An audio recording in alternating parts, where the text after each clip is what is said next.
Hi, I'm Lisa. You probably heard in the news that there was a lot of problem in the UK with the COVID results. And I was intrigued because it was like Excel's to blame and Excel might not be the tool, etc. And I had it in my mind that it was to do with compatibility mode. So without seeing it, sounded to me as though it was saved in an old file format, and that's why it couldn't handle the size and the data. So it came to light today on the BBC website that yes, it was saved as an old file type, and that did cause problems. So I'm going to talk to you about compatibility mode so that you know what it is. So years ago, Excel had an old version which was made in 1997, and it was called Excel, and it had a file type of XLS on, and it was compatible to 2003. So that's how long that period was. And many sort of government companies and agencies and big companies carried on using compatibility mode because they were always worried about backward compatible on their files, and if anyone didn't have the latest version they could open them. So nowadays you shouldn't see compatibility mode, but you will know if you've got it because you will see the word compatibility mode across the top. So that's one clue. The other clue you'll have is when you look at a file and you go to the Insert tab, you'll notice that a lot of the features are grayed out. So all the magic slices and timelines and exciting things you can do in Excel just aren't there. So another clue for you.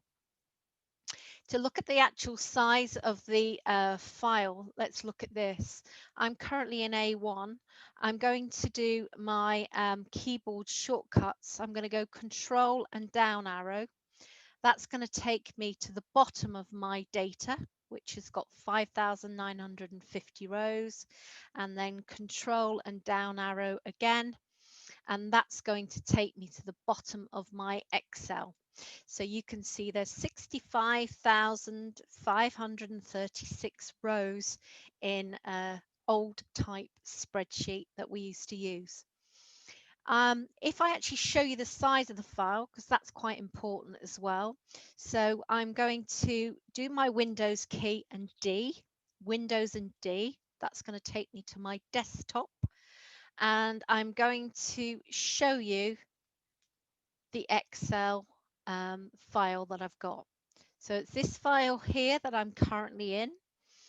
You will see the size of it is 2012 kilobytes of information. So let's go back to my Excel. Okay, so how do we get out compatibility mode? Okay, very important. We save it. You can either save it by going File, Save As, and save it as a new type. Or when you look, when you go to the File tab, you will sometimes see a Convert button depending on the version you're using. So if I go Save As for now, and if I change this, let's move me out the way, I'm in the way. If we change this to be a XLX file, which is the latest format, I'll save it to my desktop.